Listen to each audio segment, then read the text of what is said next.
The stars were quiet the night the warning came, whispered through encrypted channels across distant colonies, carried like a ghost through the void of space.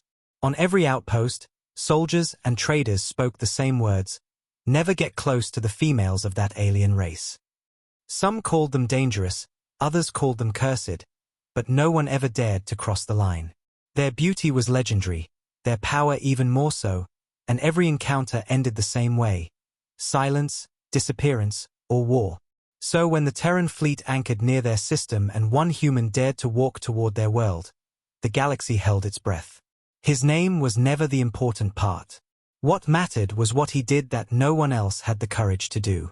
As his transport ship descended through the black clouds, an eerie silver light washed over his face. It wasn't just a visit. It was an act that would ignite whispers across the Galactic Council and shake the fragile balance between humanity and the alien empires forever. The alien females of this world were said to be like shadows wrapped in starlight. They stood taller than most humans, with luminous eyes that shimmered like deep oceans and voices that carried a strange, haunting melody. They were worshipped among their own, feared among outsiders. The Galactic Council had signed treaties forbidding human contact beyond basic diplomacy. The Terran officers warned him over and over again: don't cross the boundaries, don't meet their gaze, don't listen to their songs. But when he stepped out onto the cold landing platform and the mist wrapped around his boots, he felt something pull him forward, something stronger than fear. The alien city rose like a fortress of glass and moonlight, towers stretching into the stars, surrounded by walls that were less about stone and more about power. And somewhere inside, behind layers of guards and old laws, waited the one they called the First Daughter. The first time their eyes met, the night seemed to hold its breath.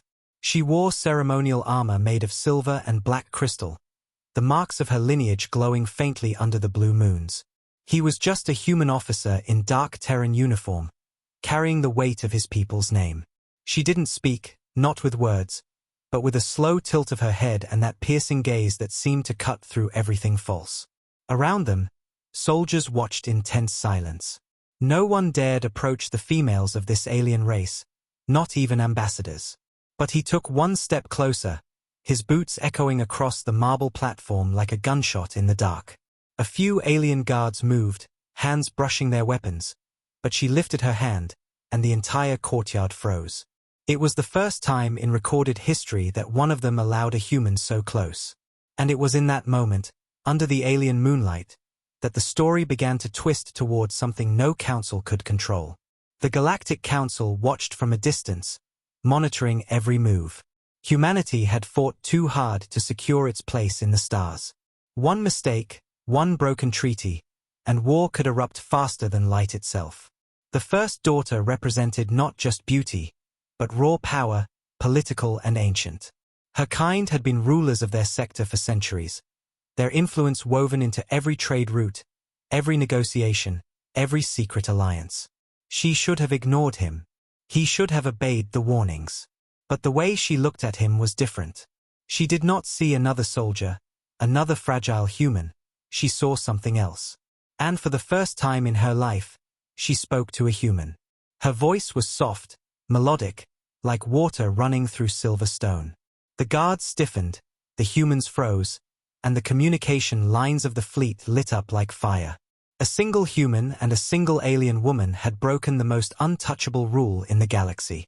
Word spread like wildfire.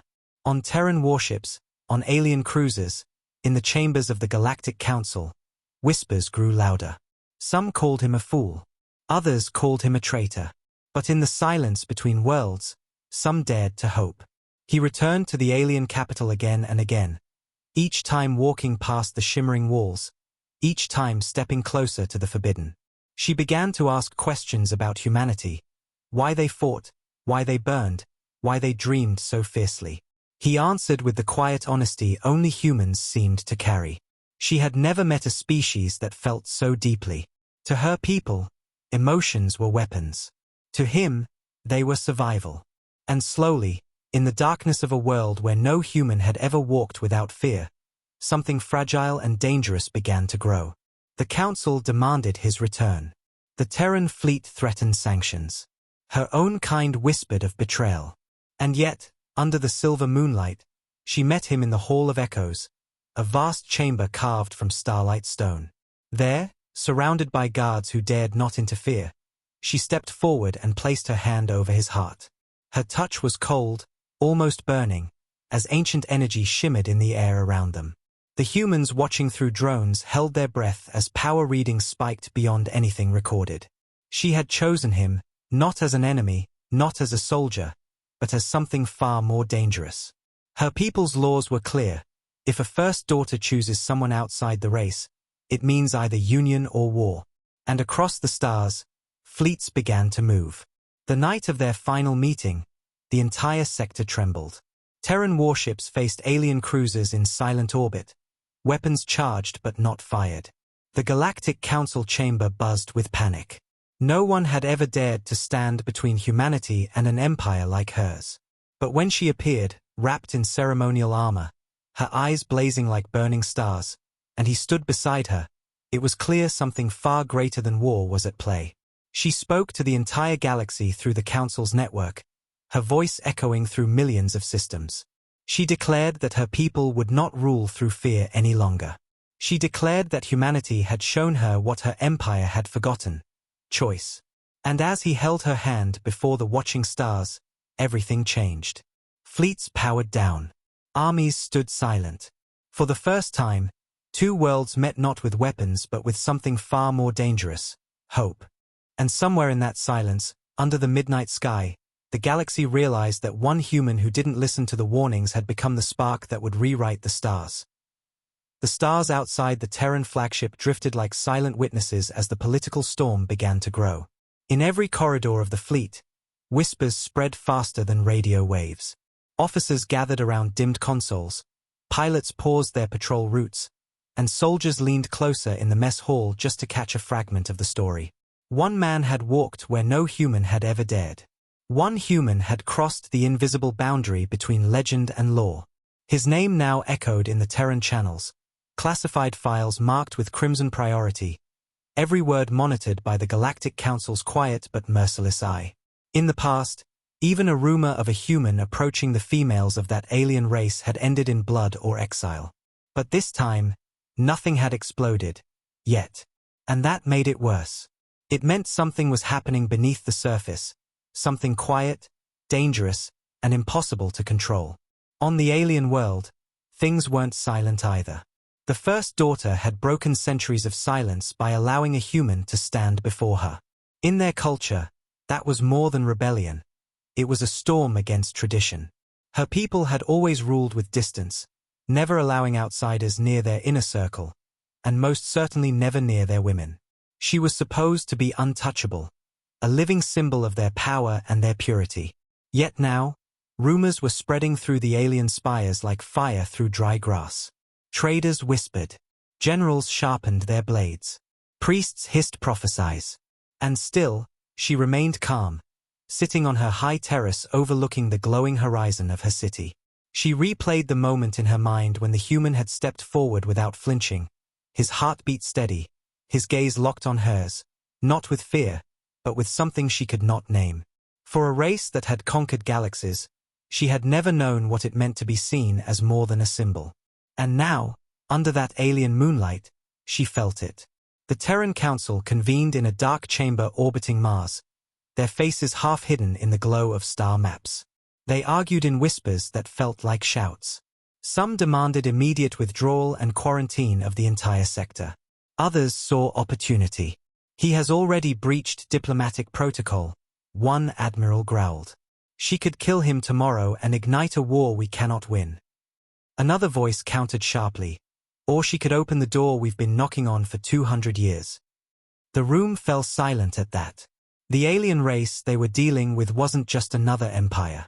They were ancient, powerful, and had never once bowed to negotiation. If the first daughter truly favored a human, the balance of the galaxy could shift like sand under a storm. Outside the chamber, their fleets prepared for both war and peace at the same time. Far away, beneath the alien night sky, the human officer walked through the glass gardens of the alien capital, escorted by silent guards whose faces showed no emotion. The air shimmered faintly with silver mist.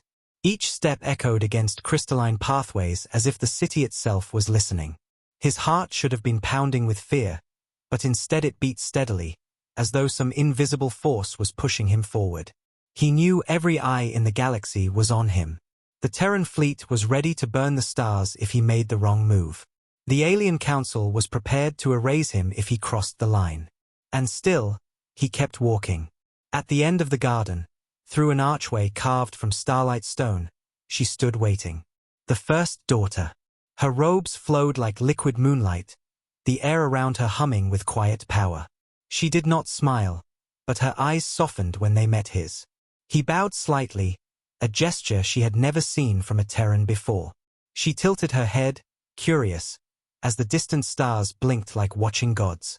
Their meetings grew more frequent, each one a blade on the throat of the treaty between their peoples. He learned their language not through words, but through the rhythm of silence, through the tilt of her head, the way her voice curved around the edges of a sentence. She listened to the way he spoke of humanity, not its wars, but its small, fragile hopes. He told her about rainstorms on Earth, about how people danced in them without fear. He told her about holding hands, about the warmth of another heartbeat close enough to feel. She had never felt rain. She had never held a hand. Her world was built on power and distance. But the way he spoke, the way his voice softened around the word home, carved something into her chest she had never known she was missing. But outside that fragile space between them, the galaxy was shifting like a fault line ready to break. Alien priests gathered in the Hall of Oaths, demanding punishment for her defiance. Generals whispered about fleets and blockades. Terran ships began reinforcing their borders, their weapons half-charged, waiting for the spark. The Galactic Council received 1,000 petitions, some begging for peace, some demanding preemptive war. And through all of it, the two of them met beneath that same silver moon, speaking in a language the universe had long forgotten, one built not on power, but on trust. One night, the tension finally broke through the silence. A Terran destroyer crossed into the alien patrol zone after receiving a distorted signal. The aliens answered with a warning shot that lit the darkness like a dying sun.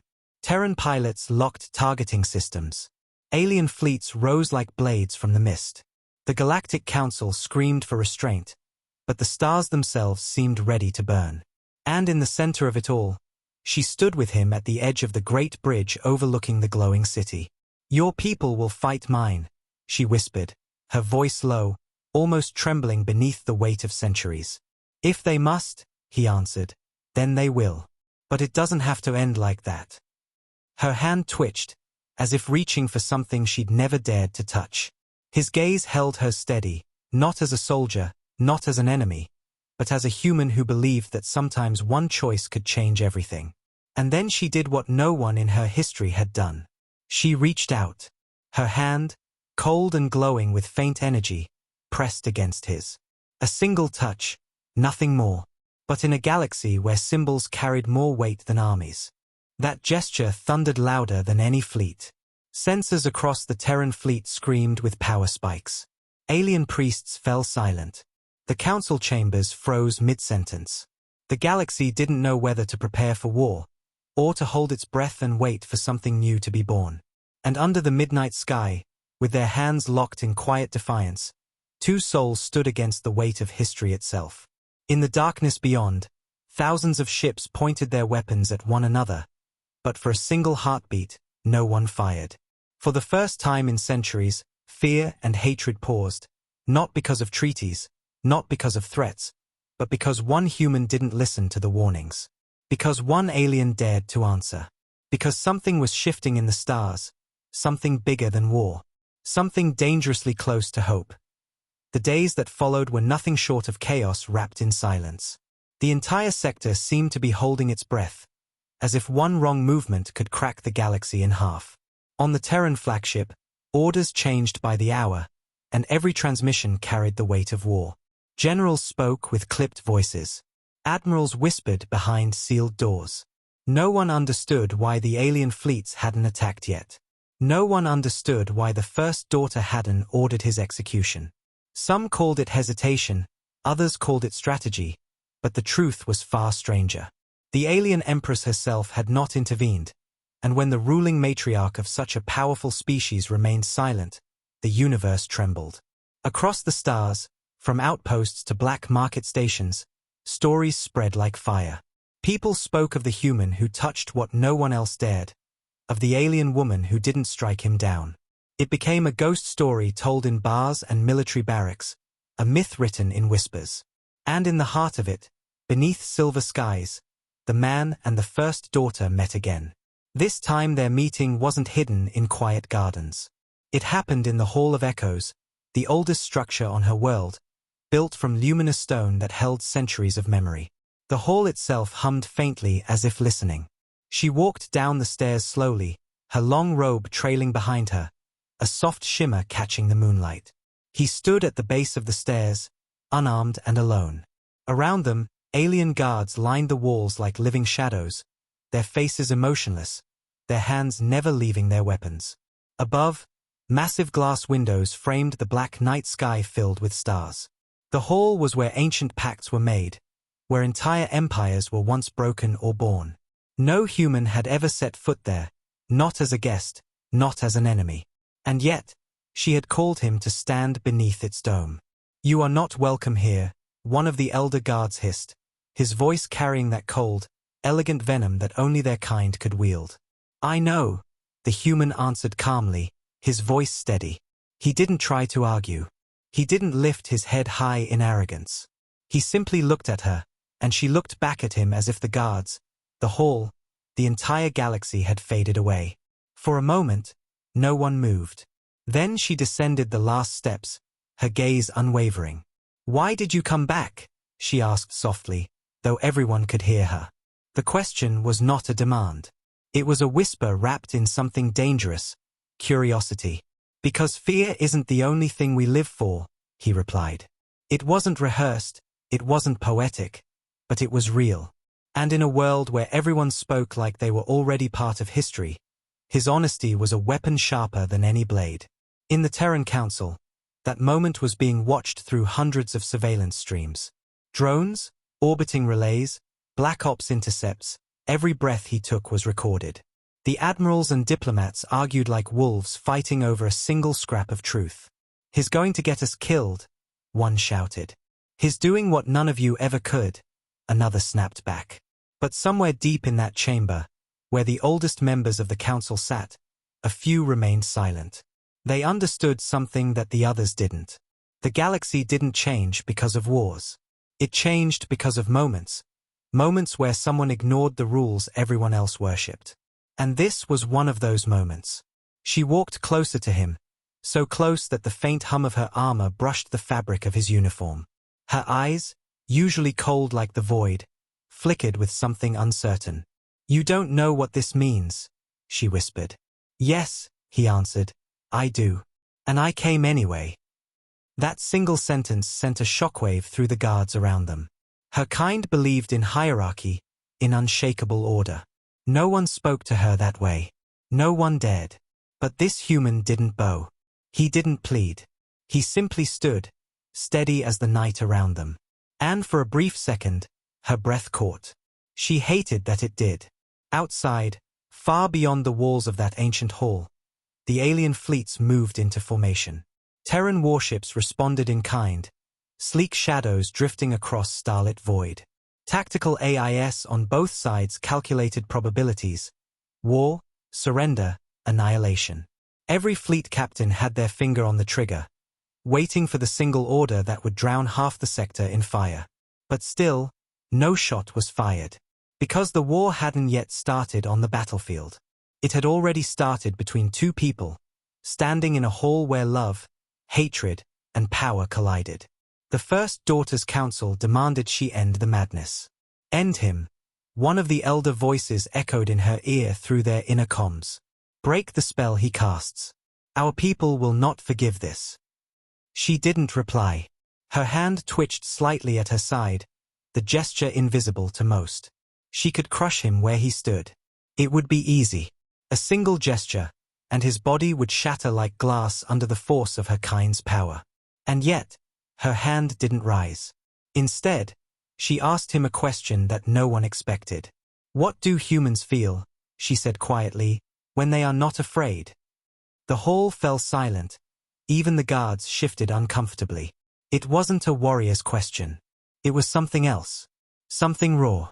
His lips parted, but he didn't answer right away. He stepped closer, slow, careful, as if walking through the middle of a storm. "We feel alive," he said finally.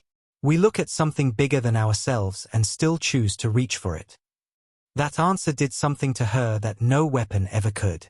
It cracked the edges of the walls she'd built around herself her entire life.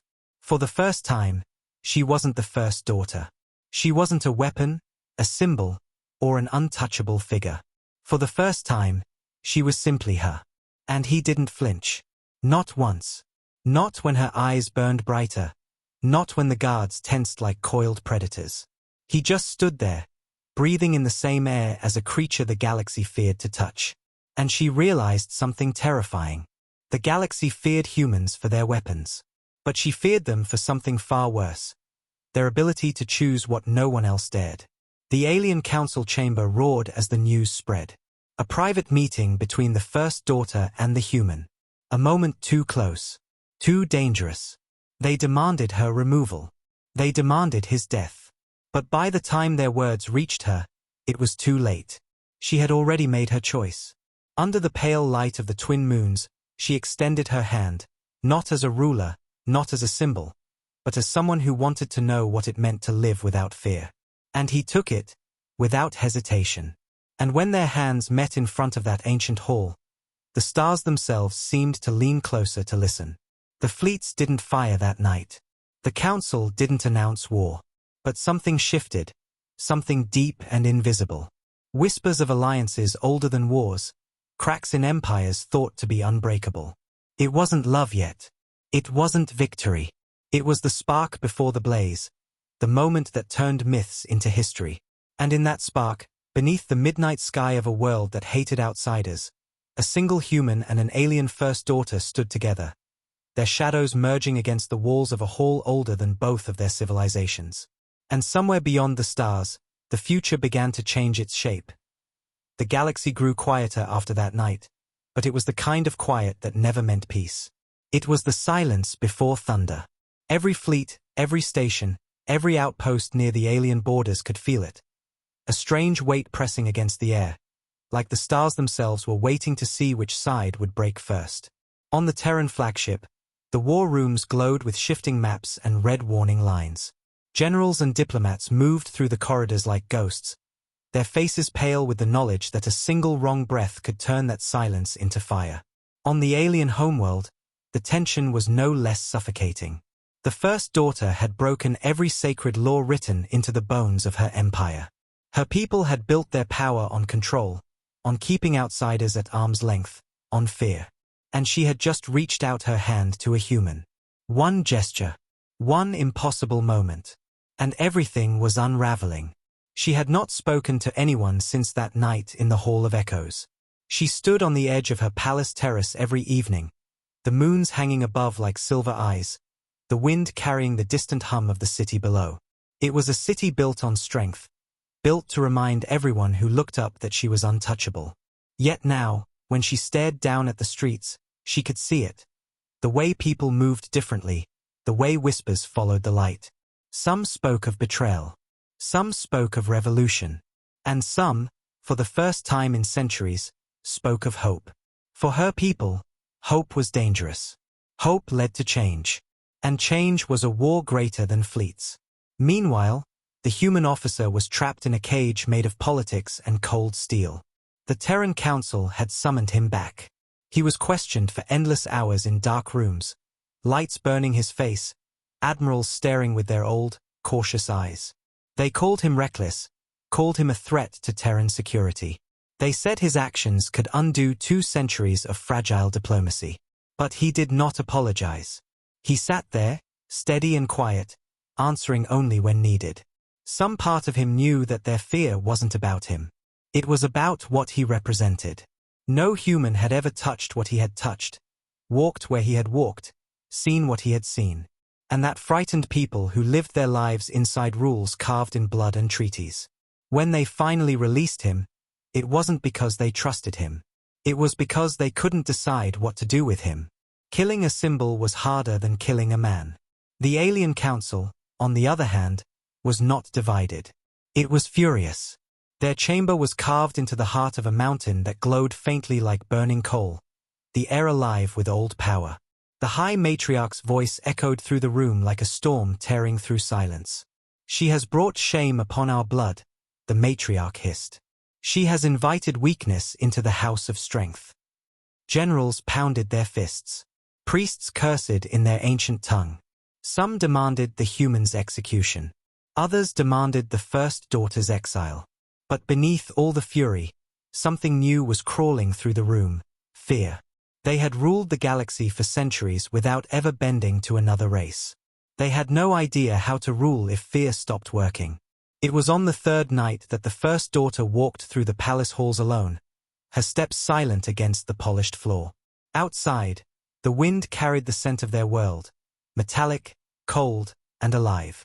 She stopped at the great wall of their history, a mural etched with thousands of years of victories. Every line told a story of conquest, every mark a warning to those who tried to stand against her people. But for the first time in her life, she didn't feel proud. She felt the weight of 1,000 years pressing down on her chest. Her hand rose slowly and touched the cold surface of the wall. She had been born into power, trained to be unbreakable, to carry their legacy without question. But all she could think of was a human who had looked at her not with fear or reverence, but with something frighteningly simple: belief. She left the palace in the middle of the night, covered in a hood of black fabric, slipping past guards who would have stopped anyone else. But they didn't stop her. They only bowed, because they had been taught their entire lives to never question her. Outside the palace walls, the alien city stretched like a galaxy carved into stone. The towers rose into the night sky, and the streets glimmered faintly under the light of their moons. It was here, in this very city, that humans were once spoken of as weak creatures, unpredictable, chaotic, emotional. But she now knew something her people didn't. That chaos was not weakness. It was power. It was why he had stepped forward when everyone else stepped back. He was being held in the Terran embassy, under constant watch. They called it protection, but it felt like a prison. The doors were reinforced, the windows sealed, and every step he took was shadowed by armed escorts who didn't trust him anymore.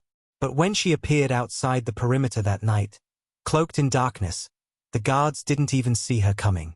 She moved like a shadow in her own land, slipping past systems her people had built. When she reached his door, he was standing there, awake, as if he had been waiting. Their eyes met in the dim light, and the silence between them said everything. She had risked her life, her throne, and her blood to stand in that doorway. He had risked an entire species just to take that step closer. "You shouldn't be here," he whispered. "Neither should you," she replied, her voice calm, steady. She stepped forward, the hood sliding off her head, silver light catching her features. She looked different like this, not as a symbol, not as the first daughter, but as someone who had chosen to step off the pedestal everyone else had built for her. For a long time, neither spoke. Then, finally, she said the words that would ignite the storm. "I want to know why you're not afraid of me." He laughed softly, not mocking but warm, the kind of laugh that didn't belong in war. "Because," he said, "for once, you looked at me like I was a person, not a threat. That's enough." She stared at him for a long moment. "No one has ever spoken to me that way," she admitted. He shook his head. "Then maybe no one's ever really seen you." Her chest tightened at those words. It wasn't a confession. It was a mirror. And for someone who had spent her life being worshipped and feared, being seen was far more dangerous than any blade. Outside, fleets continued to orbit in tense silence, ready to destroy entire worlds if either side made the wrong move.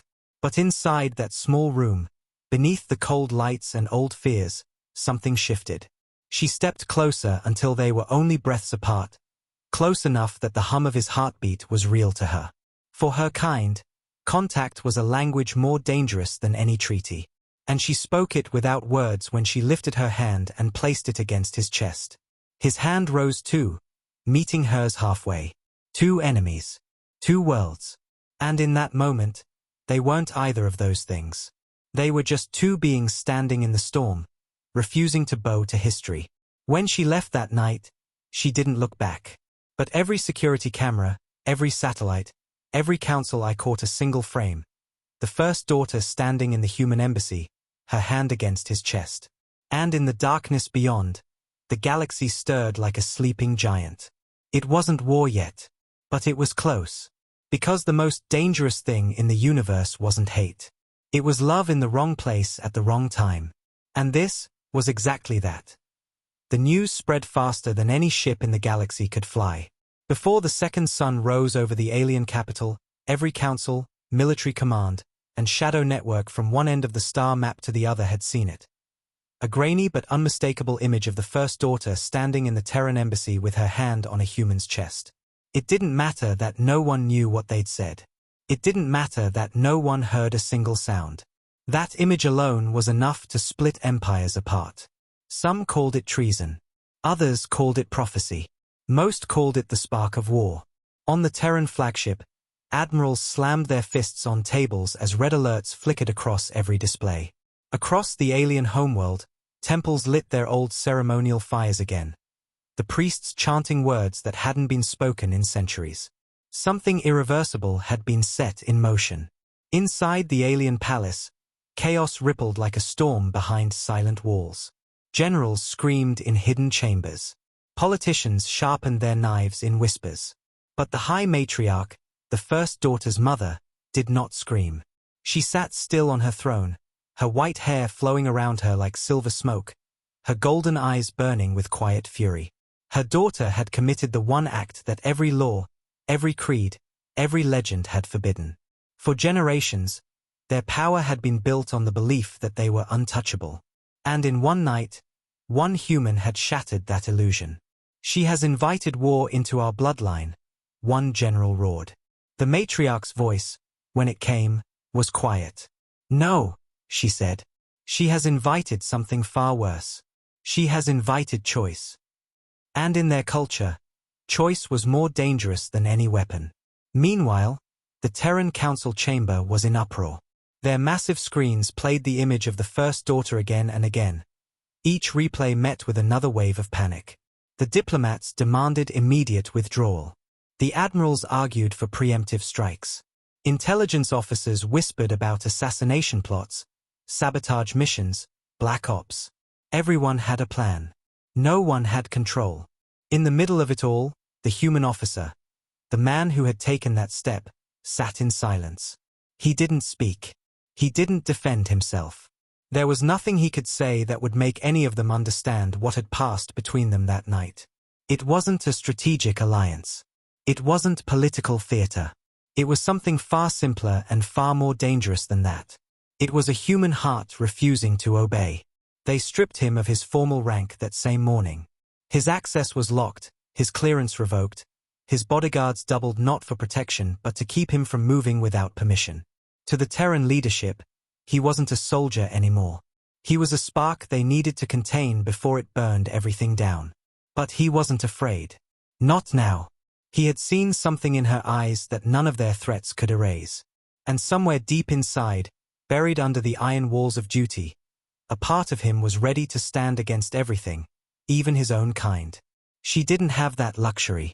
The first daughter was brought before the alien High Council at dawn. The chamber was built inside a living mountain, the air shimmering with heat from the old energy veins running through the walls. Counselors sat in high stone thrones, their faces carved with contempt and fury. She entered alone, no guards, no ceremonial robes. She had left her crown behind, a silent act that none of them failed to notice. "You have broken the oldest law of our blood," one of the elders hissed.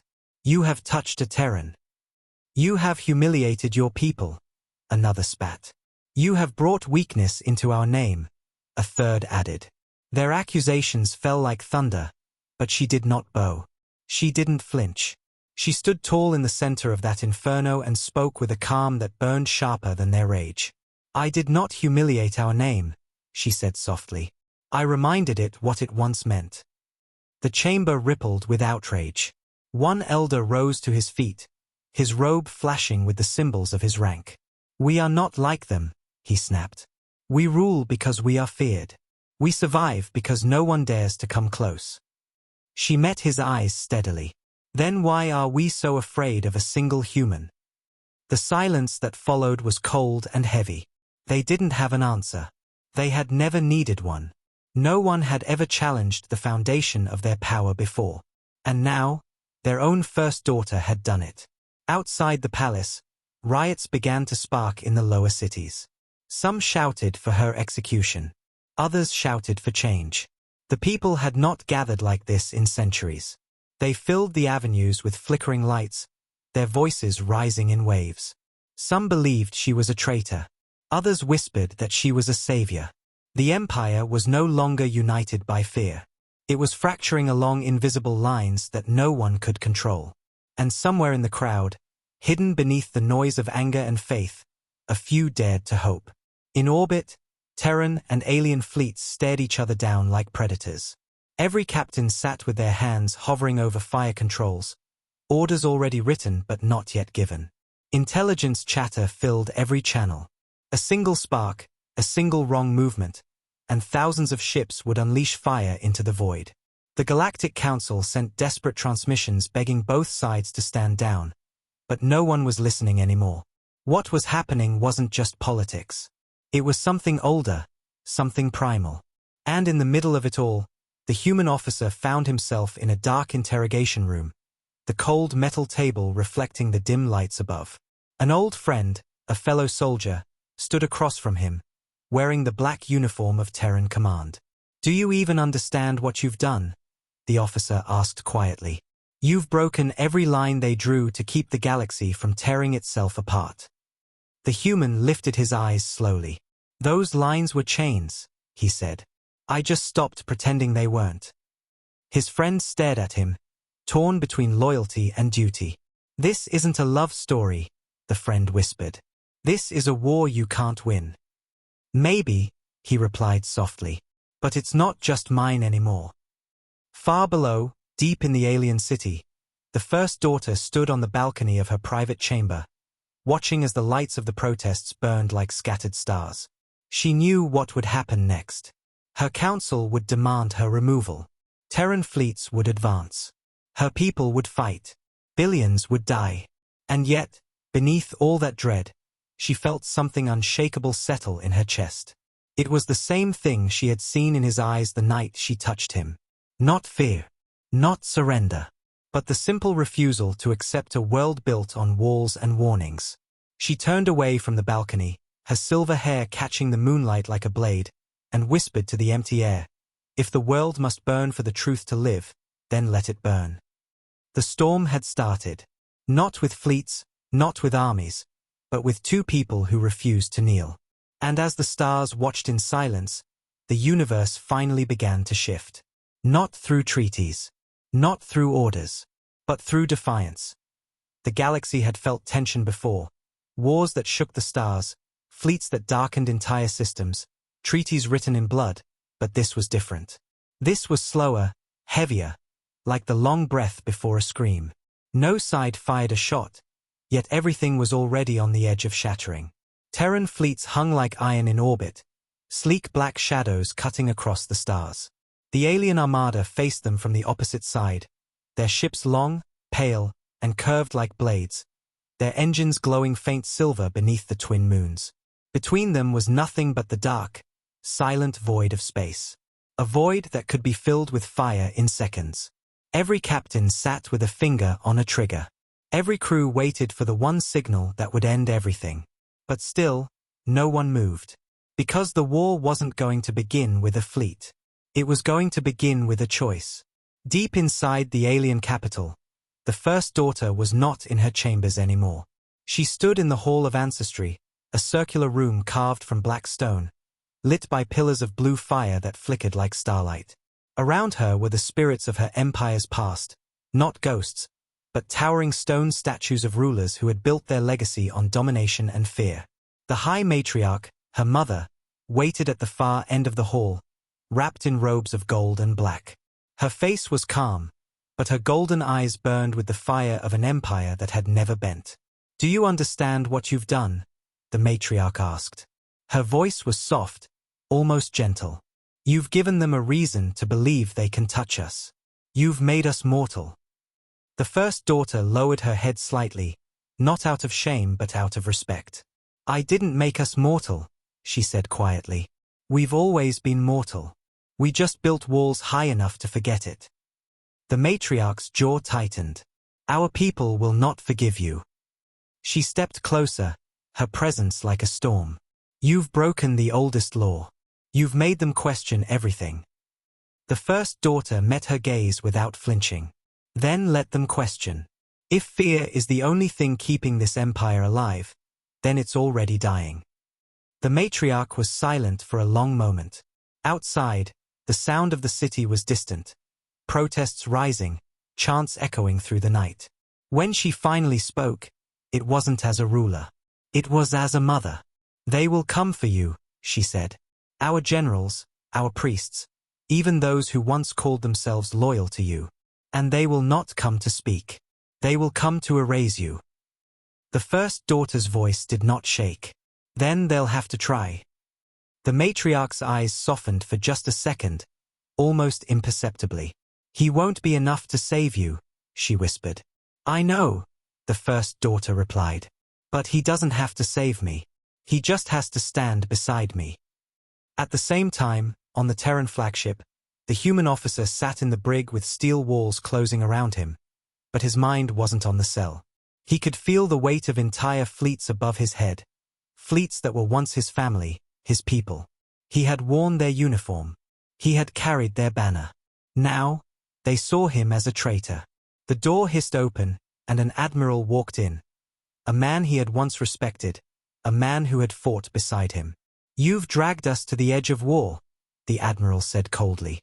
"Do you have any idea what you've done?" The human didn't answer right away.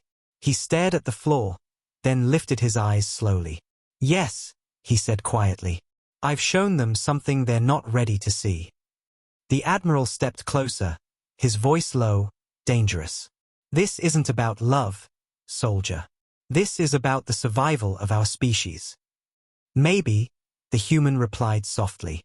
"But survival without choice isn't living. It's just existing." The admiral stared at him, and for a moment, something flickered in his eyes. Not agreement, not forgiveness, but something close to doubt.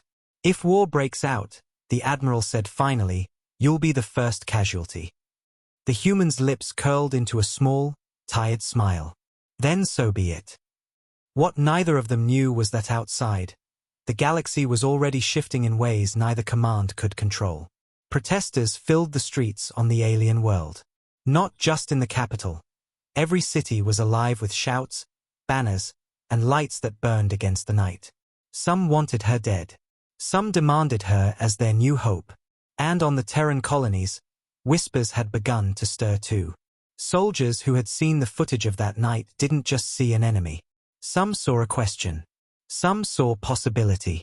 The universe had always been split cleanly between us and them. Now, that line was bleeding. In the shadows, those who feared change moved faster. The alien generals gathered in a cold chamber beneath the palace, the walls lined with ancient war banners. "She has broken the foundation," one snarled. "If we don't remove her now, the empire will fracture." Another leaned forward. "Then we remove her quietly. No ceremony. No trial." Their plan was simple, swift assassination, hidden behind layers of false reports. No one would ever know. At the same time, on the Terran flagship, a Black Ops team received their own orders. "If she dies, the war begins," their commander said coldly. "If he reaches her before we act, the war begins anyway. Either way, we control the outcome." But fate has a way of ignoring plans. When night fell again, she left her palace and walked into the heart of the city alone. The streets were alive with anger and fear, but also something fragile and new. Lights shimmered in the air, voices rising like a tide. Her presence cut through the noise like a blade. Some spat at her feet. Some fell to their knees. She walked through it all with the calm of someone who had already decided. She no longer wore the crown. She wore only a simple black cloak, her silver hair loose in the wind. For the first time, she was not the first daughter.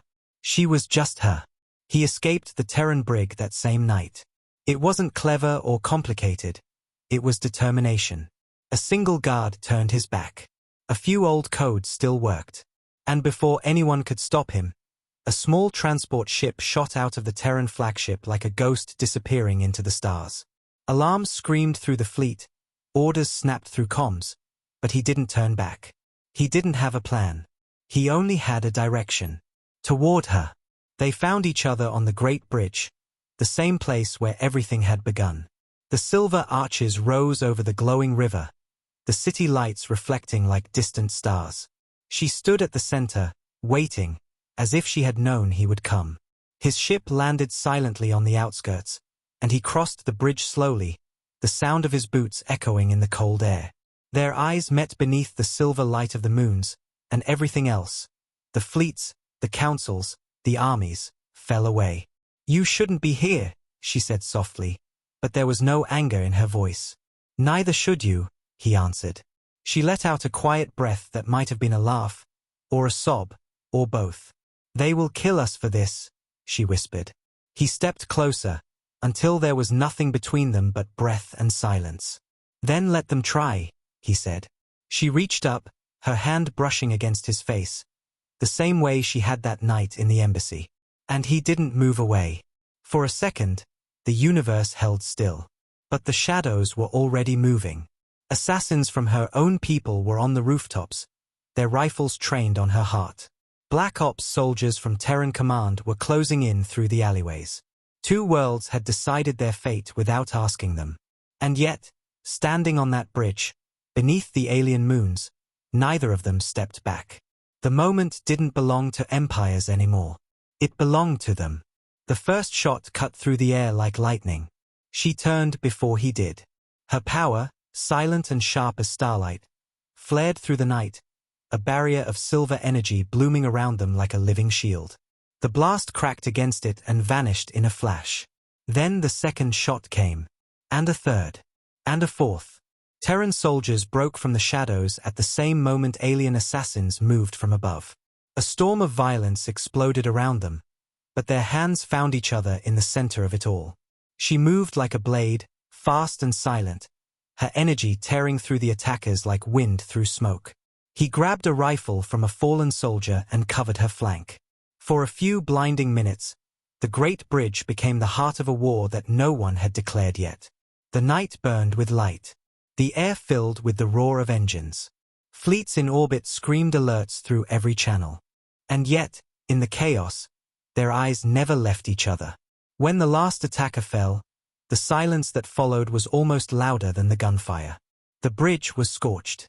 The city had seen everything. Above, cameras on Terran drones and alien watchtowers recorded the moment. A human and an alien standing back to back against assassins from both sides. That image, like the one in the embassy, spread across the galaxy like wildfire. It wasn't a love story anymore. It was open defiance. It was rebellion. The fleets in orbit began to move, engines roaring to life, weapons powering up.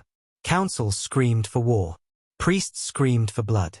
But in that quiet between heartbeats, beneath the broken moonlight, the first daughter turned to him and said, "Then let's stop letting them decide." And for the first time, the galaxy trembled not because of fear, but because two people had chosen to stand against it.